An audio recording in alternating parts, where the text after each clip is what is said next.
दोस्तों आज हम सीखेंगे डीएमआई प्लस एमएसीडी स्ट्रैटेजी, कैसे आप डायरेक्शनल मूवमेंट इंडेक्स और मूविंग एवरेज कन्वर्जन डाइवर्जेंस को यूज करके इंट्राडे में अपने ट्रेड्स में एंट्री और एग्जिट ले सकते हो। तो सबसे पहले देखते हैं कि डीएमआई क्या होता है और एमएसीडी क्या होता है। एक शॉर्ट इंट्रोडक्शन। डीएमआई होता है डायरेक्शनल मूवमेंट इंडेक्स, जहां पे तीन पैरामीटर्स आपके आते हैं। Number 1 is ADX, average directional index, दूसरा प्लस डीआई और तीसरा माइनस डीआई।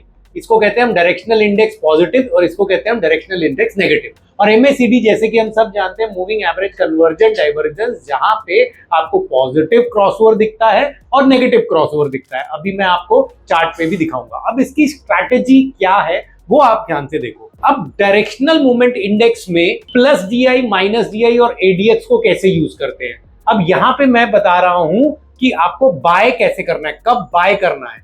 तो सबसे पहले देखना है in day chart. Day chart में अगर आपका एडीएक्स 20 से ऊपर है और plus DI is greater than minus DI, plus DI orange line से आता है और माइनस डीआई आपका ग्रीन लाइन से आता है। अगर आपका प्लस डीआई माइनस डीआई से ऊपर है तो छोटे वाले टाइम फ्रेम में, मैंने यहाँ पे 5 मिनट का टाइम फ्रेम लिया है, तो 5 मिनट टाइम फ्रेम में जब भी आपको एमएसीडी पॉजिटिव क्रॉसओवर दे तो आपको बाय करना है। वापस से बता देता हूं कि डे चार्ट में आपका प्लस डीआई ग्रेटर होना चाहिए माइनस डीआई से, एडीएक्स बड़ा होना चाहिए 20 से।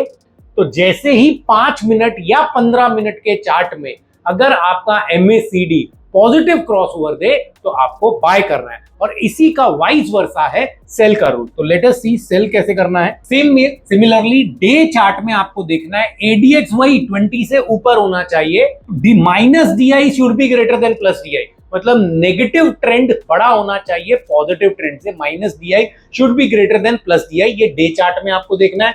फिर 5 मिनट के चार्ट में या फिर 15 मिनट के चार्ट में जब भी आपका एमएसीडी सेल सिग्नल दे, मतलब कि नेगेटिव क्रॉसओवर दे, तो आपको सेल करना है। तो मैंने यहाँ पे आपको बाय और सेल के रूल्स बताए हैं। अब इसी को हम चार्ट्स पे देखते हैं। तो दोस्तों आइए इस कंसेप्ट को हम चार्ट पे अप्लाई करके देखते हैं क्या ये वैलिड है कि नहीं है। तो मैंने यहाँ पे निफ्टी का डे चार्ट ओपन कर रखा है और यहाँ पे नीचे मैंने 2 इंडिकेटर लगा रखे हैं, डीएमआई और एमएसीडी। आप यहाँ पे इंडिकेटर कॉलम में जाके आप एमएसीडी टाइप करोगे तो मूविंग एवरेज कन्वर्जन डाइवर्जन दिखेगा, और डीएमआई करके लिखोगे तो आपको डायरेक्शनल मूवमेंट इंडेक्स दिखेगी। उन दोनों को आप यहाँ पे लगा लो। सेटिंग्स को डिफॉल्ट ही रखना है। डीएमआई में आपको 3 लाइन दिख रही है। सबसे नीचे जो रेड लाइन है वो है एडीएक्स लाइन, ब्लू लाइन है ये है प्लस डीआई और ऑरेंज लाइन है ये है माइनस डीआई। और एमएसीडी में आपको 2 लाइंस दिख रही है, एक स्लो लाइन है और एक फास्ट लाइन है। तो हम यहाँ पे देखते हैं कि जब आपकी ये ब्लू लाइन नीचे से ऊपर काटती है, जब फास्ट लाइन स्लो लाइन को नीचे से ऊपर काटती है तो उसको पॉजिटिव डाइवर्जेंस कहते हैं, पॉजिटिव क्रॉसओवर कहते हैं। और जब आपकी ये ब्लू लाइन ऊपर से नीचे काटती है तो इसको नेगेटिव क्रॉसओवर कहते हैं। तो अब यहाँ पे डे चार्ट में मैंने यहाँ पे 2 लाइन ऑलरेडी सेलेक्ट कर रखी है। कौन सी लाइन? जहां पे आप ये देखो, ये जो एडीएक्स है ये ऊपर की तरफ जा रहा है, आपकी माइनस डीआई ऊपर जा रही है और प्लस डीआई नीचे जा रही है। इसका मतलब है minus DI is greater than plus DI. इसका मतलब है कि आपको सेल ट्रेड की तरफ जाना है।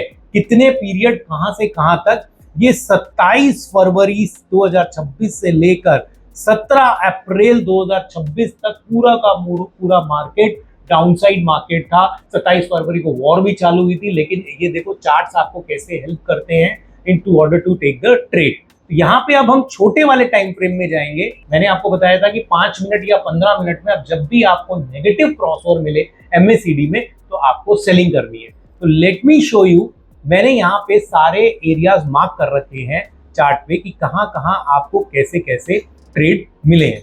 अगर आप यहाँ देखो 27 फरवरी को, अब हमें ये पता चल गया डे चार्ट से कि हमें सेल ट्रेड लेना है, लेकिन कहाँ लेना है? जब भी क्रॉसओवर नेगेटिव क्रॉसओवर आए।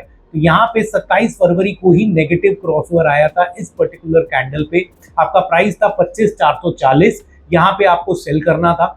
मार्केट काफी अच्छा नीचे गया, फिर वापस सेल का सिग्नल आया आपका कितने बजे? 3 बजे। 27 फरवरी को फिर 3 बजे आपका सेल का सिग्नल आया, मार्केट काफी नीचे। फिर आया 2 मार्च को सेल का सिग्नल, जस्ट मार्केट बंद होने से पहले ही आया था 3:25 पे, तो 3:25 पे आप सेल करते हैं, अगला दिन बहुत बड़ा गैप डाउन ओपन था। उसके बाद देखो अभी मैंने रैंडमली यहाँ 5 मिनट के चार्ट पे आपका मार्क किया है, फिर आया आपका 5 मार्च को सेल सिग्नल, वो भी बहुत ज्यादा मूवमेंट नहीं आया क्योंकि साइडवेज मार्केट है। साइडवेज मार्केट में जो भी इंडिकेटर होते हैं वो इतने ज्यादा काम नहीं करते हैं साइडवेज मार्केट में। देन आपका सेल सिग्नल आया फिर से 5 मार्च को, but market was again sideways, आपको फिर सेल सिग्नल दिया ऑलमोस्ट 6 मार्च को। मार्केट टोटली साइडवेज रहा था तो ना तो प्रॉफिट हुआ ना लॉस हुआ।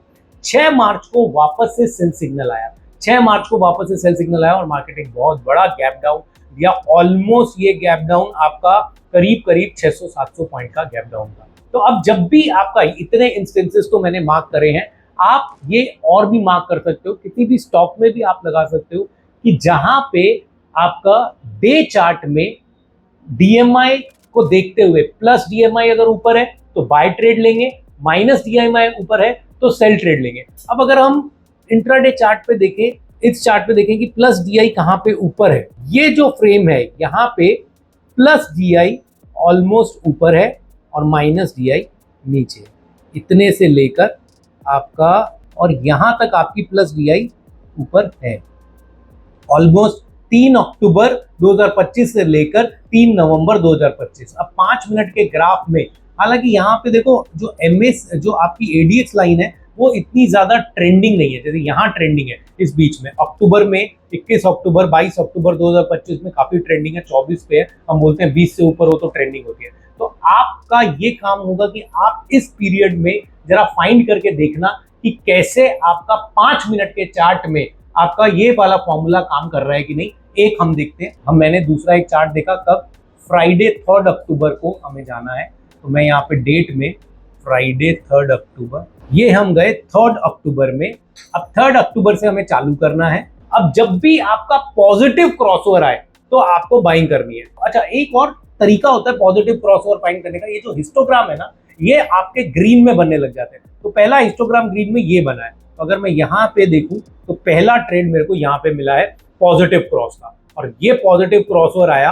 अब देखो मार्केट काफी अच्छा ऊपर जाए जा रहा है। जब तक मार्केट सेंटर लाइन से, जब तक एमएससीडी दोनों लाइन ऊपर है, तब तक आप अपना बाय में रह सकते हो या प्रीवियस क्लोज का एक स्टॉप लॉस लगा सकते हो। फिर देखो पॉजिटिव क्रॉसओवर कहाँ आया, फिर आया 6 अक्टूबर 12:55 पे पॉजिटिव क्रॉसओवर आया और मार्केट ऊपर की तरफ है। फिर आप देखो 7 अक्टूबर 9:15 बजे आपका पॉजिटिव क्रॉस हो रहा है और मार्केट काफी अच्छा ऊपर की तरफ गया। तो 5 मिनट के टाइम फ्रेम में आपको 50-60 पॉइंट ये स्ट्रैटेजी आराम से दे रही है। तो अब मैं थोड़ा सा आपको रिकैप बता देता हूं कि आपको डे चार्ट देखना है। डे चार्ट में एडीएक्स ग्रेटर देन 20 होना चाहिए, प्लस डीआई अगर माइनस डीआई से ऊपर है तो आपको बाय ट्रेड लेना है 5 मिनट या 15 मिनट के चार्ट में जब भी आपका पॉजिटिव क्रॉसओवर आ रहा है, और स्कैल्प करके निकल जाना है। और इसी का वाइस वर्सा, अगर आपके डे चार्ट में प्लस डीआई नीचे है, माइनस डीआई ऊपर है और 20 से ऊपर एडीएक्स है, तो आपको छोटे वाले टाइम फ्रेम में जब भी आपका एमएससीडी नेगेटिव क्रॉसओवर दे रहा है तो आपको सेल ट्रेड लेना है और स्कैल्प करके निकल जाना है। तो 50-60 पॉइंट का आपको मूवमेंट जरूर मिलेगी। और इस इंडिकेटर की जो एक्यूरेसी है वो अराउंड 66 to 70% है। किसी भी इंडिकेटर की टेक्निकल एनालिसिस में एक्यूरेसी मैक्सिमम यही होती है, 60 to 70%। तो आपका जो रिस्क मैनेजमेंट है वो आपको बचाएगा। तो दोस्तों, इस तरह की इंट्राडे और स्कैल्पिंग स्ट्रैटेजी के लिए आप आज ही हमारे यूट्यूब चैनल को सब्सक्राइब करें और bulls and brains trading academy में अपनी इंक्वायरी जरूर डालें।